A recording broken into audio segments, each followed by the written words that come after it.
Kalau kita hanya fokus pada keluhan ibu, tadi ibunya kan mengeluh khawatir ASI kurang, maka kita mungkin akan fokus ke gini, ASI kurang, nanti gagal tumbuh. Jadi kita fokus edukasinya adalah, iya Bu, jangan sampai nyusuinnya telat ya, susuin yang sering, supaya anaknya tidak gagal tumbuh.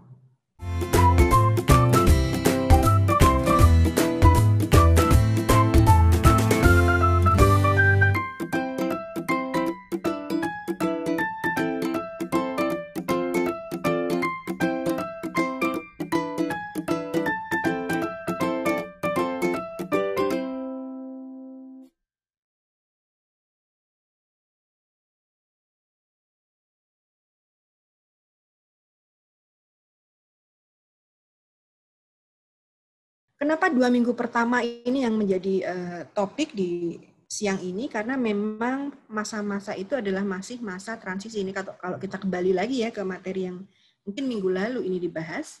Ya.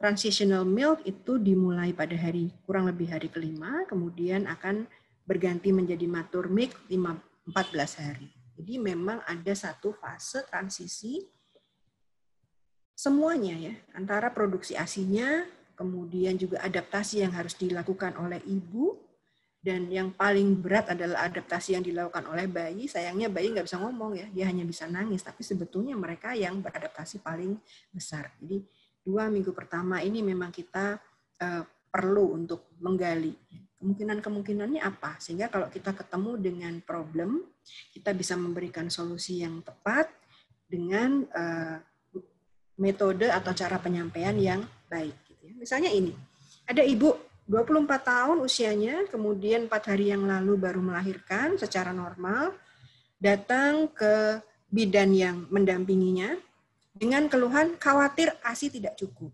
meskipun di rumah sudah belajar menyusui, didampingi oleh mertuanya.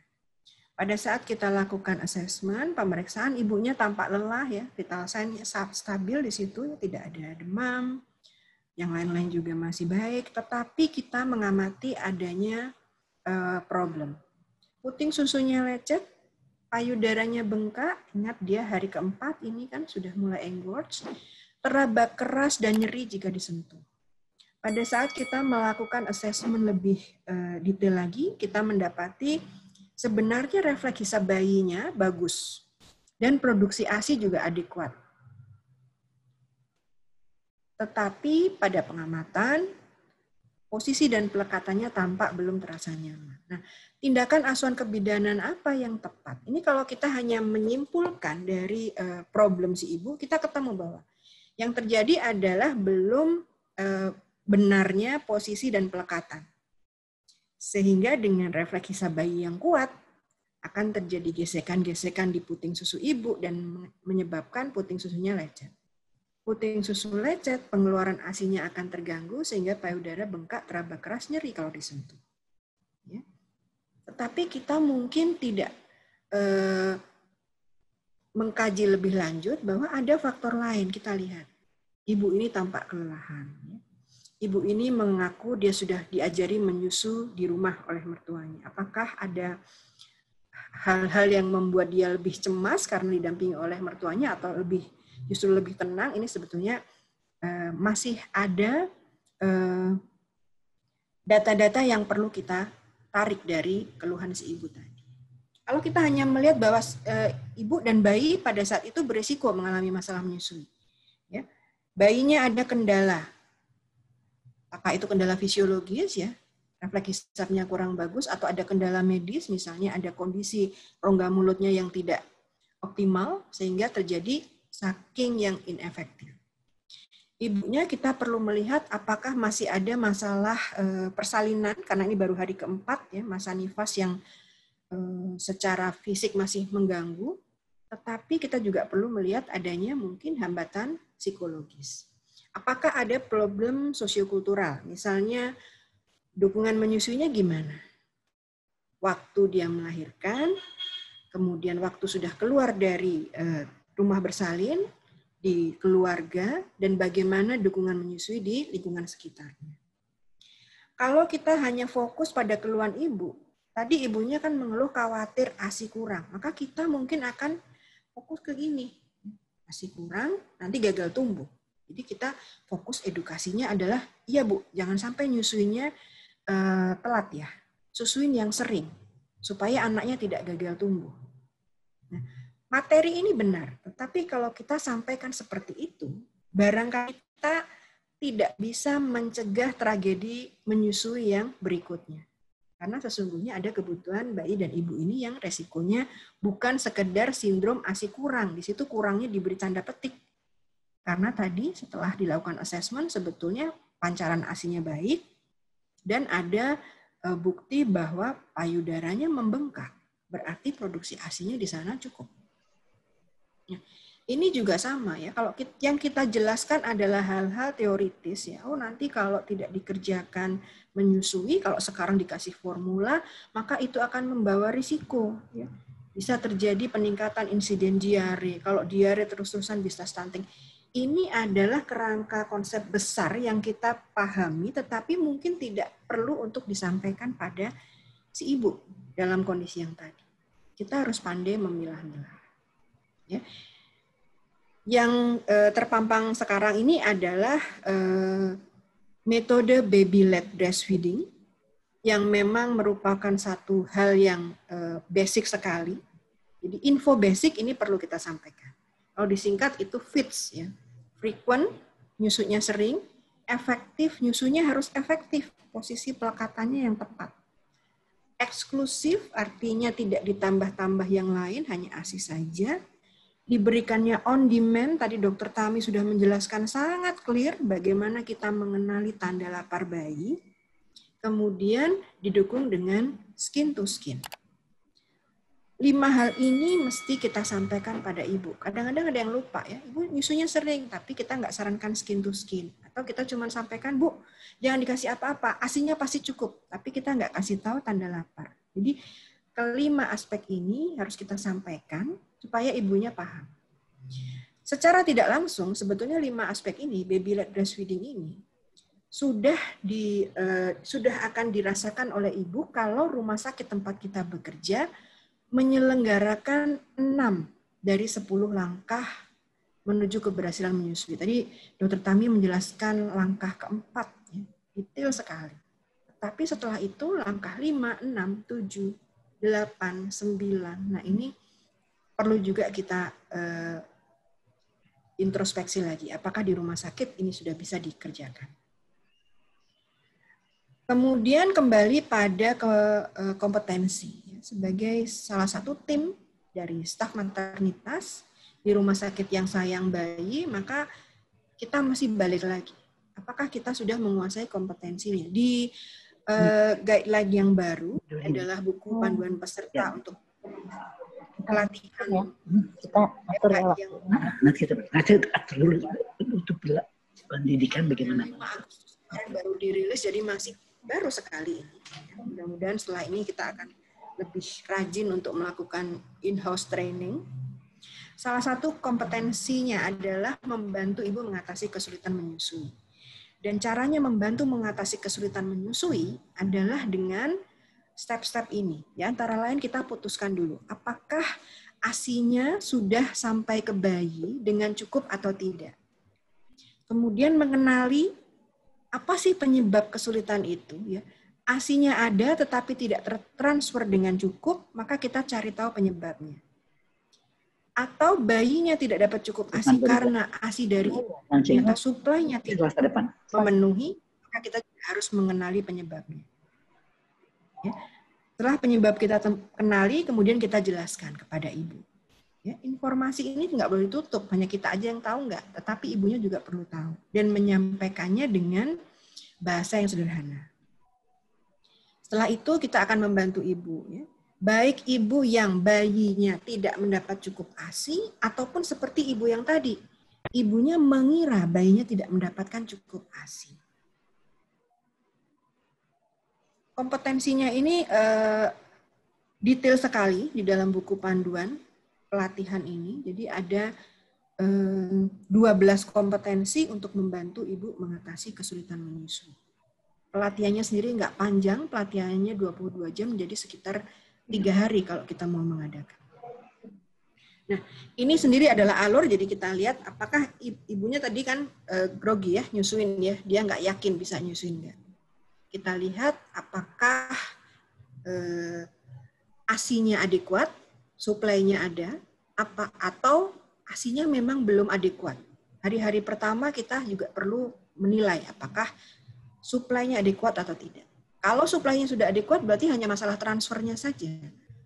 Kalau masalah transfer, maka kita tingkatkan kepercayaan ibu, kita bangun kembali bagaimana supaya posisi pelekatannya ideal untuk ibu dan bayi ini.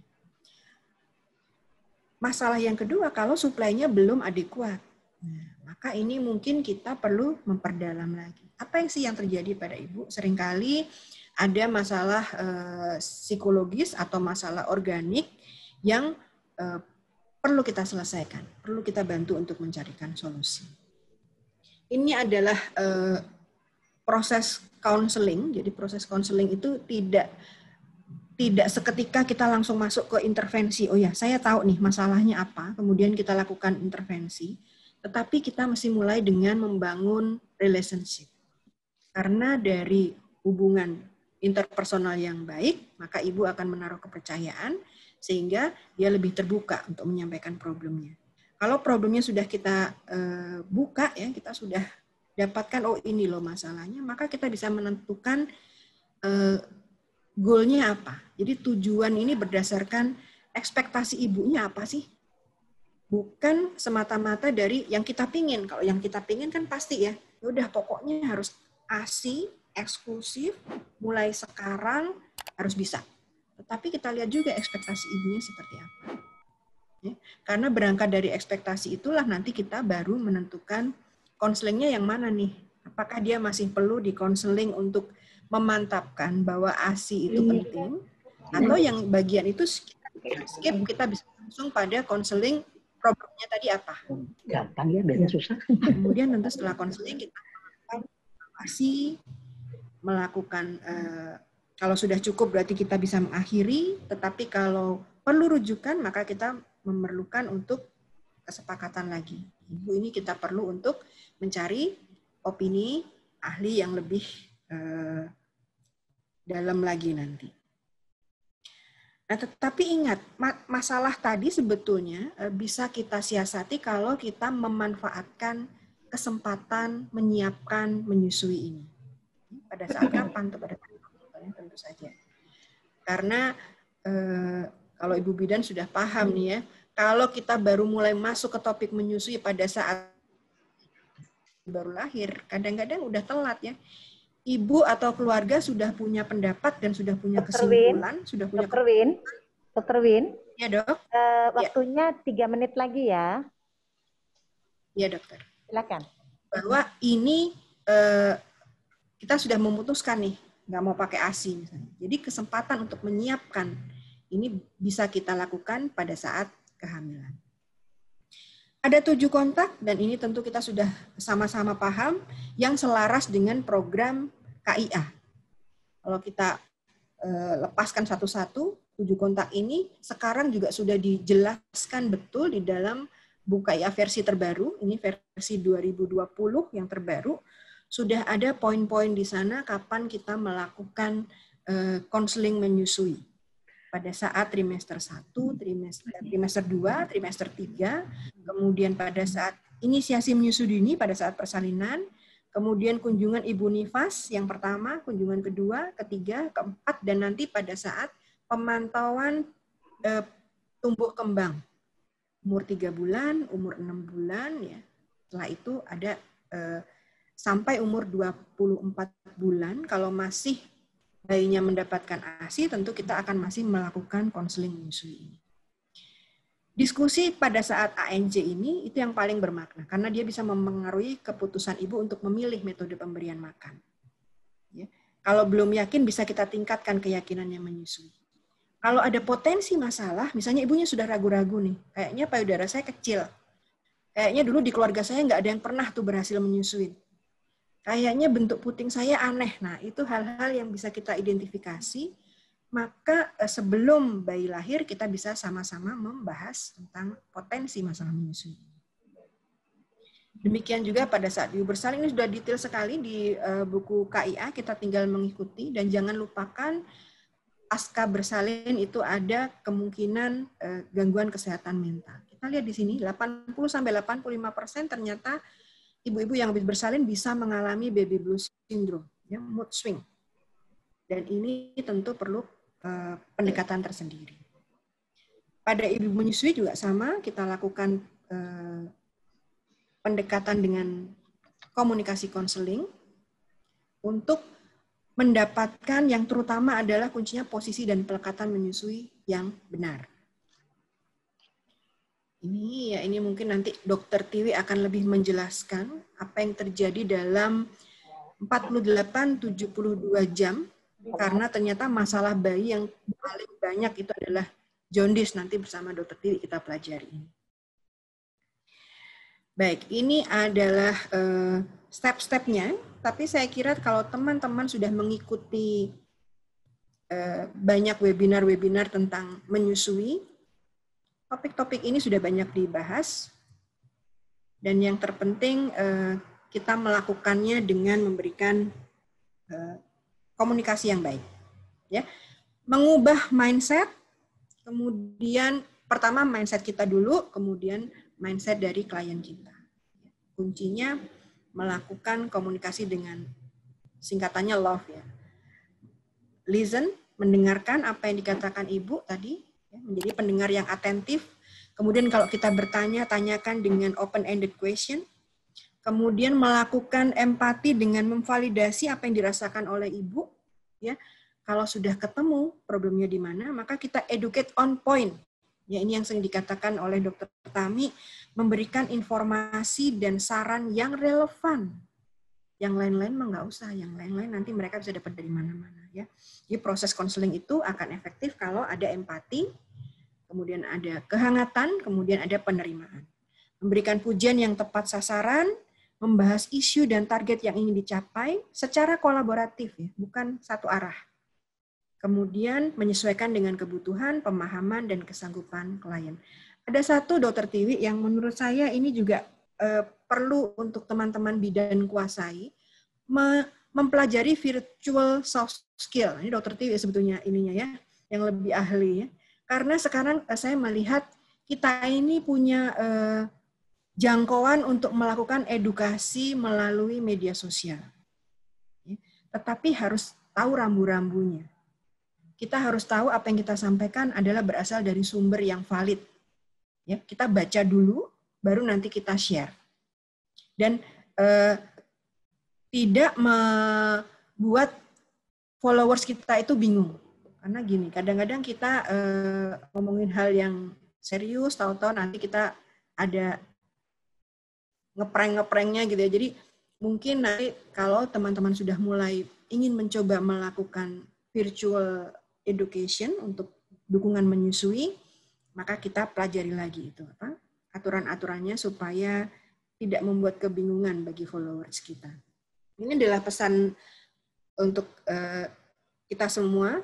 Yang penting adalah kita mengerjakan assessment itu komprehensif dan fungsional, memang sesuai dengan kebutuhan pada saat itu. Kemudian memberikan dukungan tidak hanya pada ibu, tetapi psikososial terhadap keluarganya. Terutama keterlibatan pasangan perlu kita perhatikan. Dan ada rencana tindak lanjut yang jelas. Kapan ibu misalnya harusnya mengalami perbaikan dari keluhan tersebut, dan kalau itu tidak tercapai berarti mungkin itu waktunya untuk kembali melakukan konseling, atau kalau perlu kita lakukan rujukan. Pertanyaan untuk Dr. Wiyarni, Erni Hamnani dari Puskesmas Dwi Korajaya. Yang pertama, apakah ASI eksklusif di Indonesia itu sudah bisa dikatakan berhasil? Kira-kira keberhasilannya itu sudah berapa persen? Wah, ini kayaknya ini nih, apa namanya, koordinator nih ya. Kemudian yang kedua, saya lanjut aja kedua ya, Dr. Wiyarni. Konseling apa yang harus kita berikan kepada ibu yang susah memahami arti penting pemberian ASI eksklusif? Silakan Dr. Win. Ya baik, terima kasih pertanyaannya Bu Erni. Ya. Kalau untuk yang pertama tentunya kita mesti melihat pertanyaan apa yang dipakai untuk mengumpulkan data statistik statistik. Kalau angka kita sudah di 51,5% di tahun 2017, itu mungkin belum menggambarkan sesungguhnya anak yang ASI eksklusif 0 sampai 6 bulan. Karena pertanyaannya itu ditujukan pada anak yang ditemui 0 sampai 1 bulan, pertanyaannya adalah dalam 24 jam terakhir apakah ada asupan lain selain ASI eksklusif. Kalau menjawabnya tidak, maka masuk ke kriteria ASI eksklusif. Jadi kalau dibilang kita sudah berhasil atau belum, saya kira lebih baik kita menganggap kita masih punya PR. Karena dengan punya tujuan kita harus lebih baik, maka kita akan memberikan dukungan yang lebih paripurna lagi. Untuk pertanyaan kedua, bagaimana supaya ibu lebih yakin tentang pentingnya menyusui? Saya kira tadi, jadi mungkin dengan melakukan pertemuan antenatal care yang sedikit lebih lama waktunya, karena kita perlu juga menggali. Kalau dengan pertemuan yang sifatnya kelompok, dan kita hanya menyampaikan kulitnya saja bahwa menyusui penting, harus mendapatkan ASI eksklusif sampai 6 bulan, manfaatnya jangka pendek untuk bayi ini, jangka panjang ini untuk ibu seperti ini, belum bisa meyakinkan ibu, maka kita perlu membuatkan satu sesi yang mungkin lebih individual, sehingga bisa menggali apa yang masih menjadi keraguan orang tua tersebut. Karena setelah mendapatkan informasi apa sih yang masih mengganjal, maka kita bisa memberikan tips atau saran yang lebih tepat. Begitu menurut saya, Dok. Ya, terima kasih Dr. Win.